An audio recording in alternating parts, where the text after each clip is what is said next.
Hi అండి, welcome to sweet cherry videos. ఎలా ఉన్నారు? బాగున్నారా? ఈరోజు వంకాయ కాంబినేషన్తో ఒక మంచి రెసిపీ అయితే మీకు చూపిస్తున్నాను అనమాట. అలాగే వీడియోలోకి అయితే వెళ్ళే ముందుగా మన ఛానల్ ఎవరైనా ఫస్ట్ టైం చూస్తున్నట్లయితే ప్లీజ్ ఛానల్ సబ్స్క్రైబ్ అయితే చేసుకొని వీడియో స్కిప్ చేయకుండా చివరి వరకు చూడండి.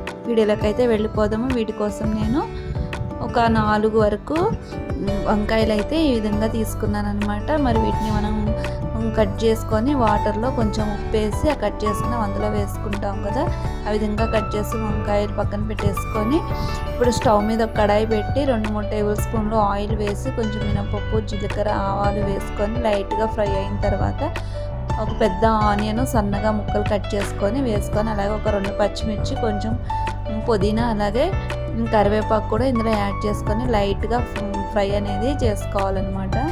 ఇప్పుడు ఇందులోకి నీట్గా క్లీన్ 1కి 2-3 సార్లు క్లీన్ చేసి పెట్టుకున్న డ్రై ఫిషెస్ అంటే నెత్తాళ్ళు అంటారు కదా, అవండి.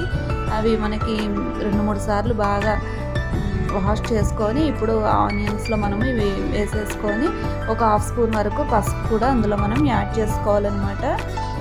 సో ఈ విధంగా అంతా ఫ్రై అయిన తర్వాత మనం ఇప్పుడు కట్ చేసి పెట్టుకున్న వంకాయలను అయితే ఇందులో యాడ్ చేసుకోవాలండి. ఇప్పుడు ఇంకొంచెము దాన్ని మనము ఆయిల్లో ఇంకో 5 మినిట్స్ పాటు వంకాయ మగ్గించుకున్న తర్వాత సన్నగా కట్ చేసి పెట్టుకున్న ఒక మీడియం సైజ్ టమాటా ముక్కలు కూడా అందులో యాడ్ చేసుకొని మరొక 5 నిమిషాల పాటు ఫ్లేమ్ని లోలో పెట్టేసుకొని మగ్గిన తర్వాత ఇందులో మనకు రుచికి సరిపడా ఒక 2 టేబుల్ స్పూన్స్ వరకు ఇక్కడ కారం అయితే యాడ్ చేస్తున్నాను అనమాట. సో ఈ విధంగా అంతా యాడ్ చేసుకొని మూత పెట్టేసుకొని ఇంకో 2 నిమిషాల పాటు మగ్గించుకోవాలండి. ఈ విధంగా మనకి ఆయిల్ సపరేట్ అవుతుంది కదా, ఈ విధంగా మగ్గించుకున్న తర్వాత కొంచెం చింతపండు గుజ్జు అంటే ఒక చిన్న ఉసిరికాయ సైజ్ అంతా చింతపండుని అయితే ఇక్కడ గుజ్జుగా చేసి ఈ విధంగా యాడ్ చేసుకొని ఇంకొంచెం వాటర్ అయితే యాడ్ చేసుకొని ఫైనల్గా కొత్తిమీర వేసుకోవడమేనండి. మనకి కూర నుంచి ఆయిల్ సపరేట్ అయ్యే వరకు ఉడికించుకోవడమే. Thank you.